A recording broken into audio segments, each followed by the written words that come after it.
बाबा साहब भीमराव अम्बेडकर जी के प्रति अभद्र टिप्पणी की गई, उनका अपमान किया गया, उसके विरोध में वो अपना विरोध दर्ज करा रहे थे। लगता है सरकार के इशारे पर सीगरा थाने की पुलिस और पूरे वाराणसी जनपद की पुलिस कैंपस में घुस करके बच्चों को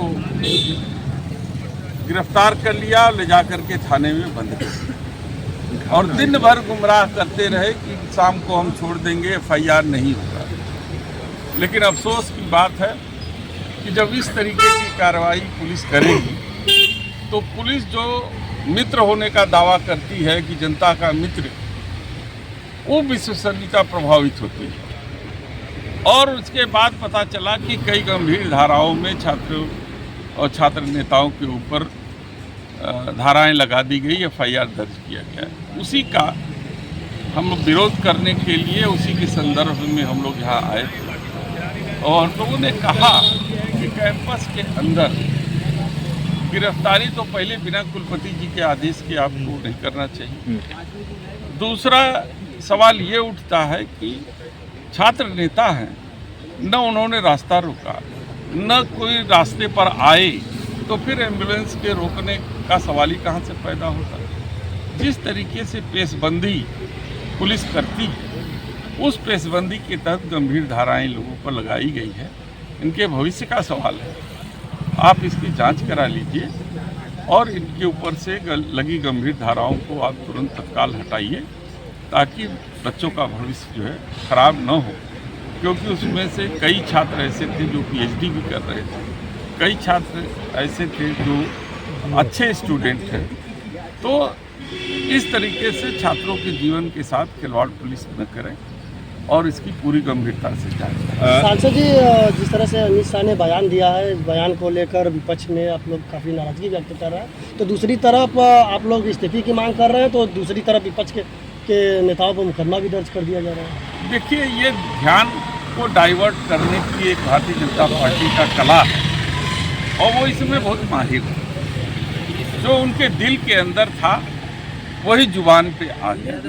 हम आपको याद दिलाना चाहते हैं कि 48 में भी ये आरएसएस के लोगों ने संविधान का अपमान किया था और कहा था कि यह संविधान देश की संस्कृति के अनुरूप नहीं है, इसे कूड़ेदान में डाल देना चाहिए। इसके बाद आप लोगों ने समय समय पर देखा होगा कि आरएसएस के बड़े बड़े नेता संविधान के बारे में टिप्पणी की और यहाँ तक कि 24 के चुनाव, आम चुनाव के पहले कई नेताओं ने जनता के बीच आह्वान किया कि हमें 400 पार का नारा दे दीजिए तो हम इस संविधान को बदल देंगे।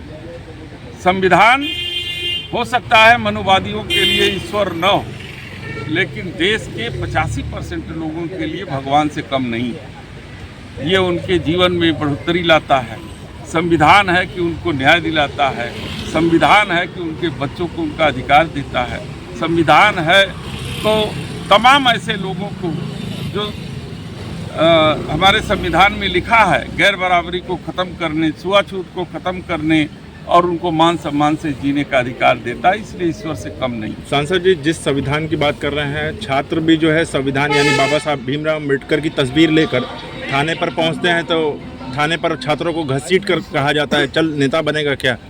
तो ऐसे में पुलिसिया रवैया को देखते हुए और वहीं दूसरी तरफ वर्तमान सरकार के भी जो छात्र हैं या युवा कार्यकर्ता हैं वो राहुल गांधी का भी बीच सड़क पर पुतला फूंकते हैं, तो ऐसे में ना उन पर कोई एफआईआर होता है ना कोई मुकदमा होता है। तो क्या एक तरफा राजनीतिक देख रहे हैं क्या? ये सरकार की कार्यशैली है। हम लोगों ने राजनीतिक जीवन में 40 साल सफर तय किए और कई दलों की सरकारों को देखा है। कोई ऐसी दमनकारी सरकार नहीं मिली हम लोगों के जीवन में कि जो इस तरीके का डिस्क्रिमिनेट करती हो, जो विपक्ष के साथ शत्रुतापूर्ण भाव रखती हो, जो विपक्ष को जो है कि शत्रु की नज़र से देखती हो, ऐसा किसी सरकार ने नहीं किया था।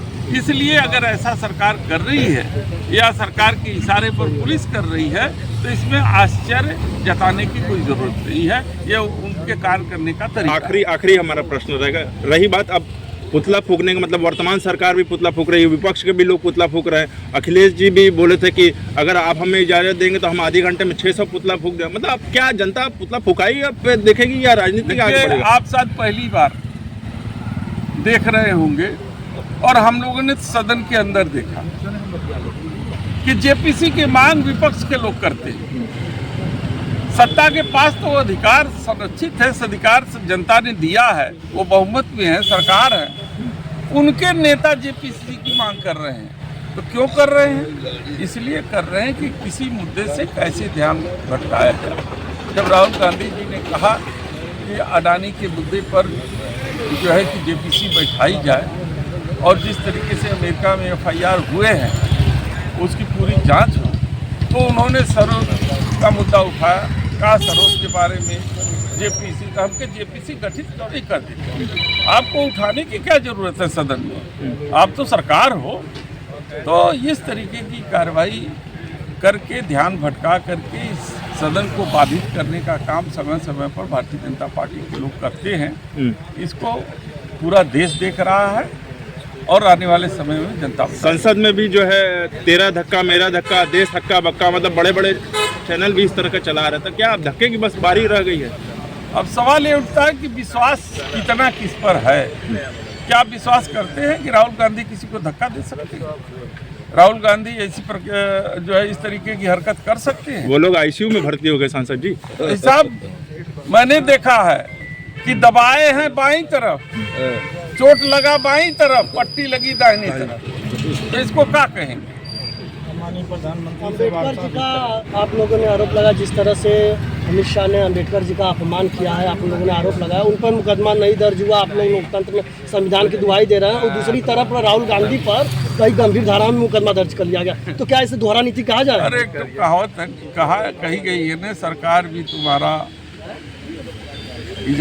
वो जज भी तुम्हारा, इल्जाम भी तुम्हारा। तो जब सब सरकार का ही है तो उनकी कार्यशैली पर क्या सवाल कर सकते हैं?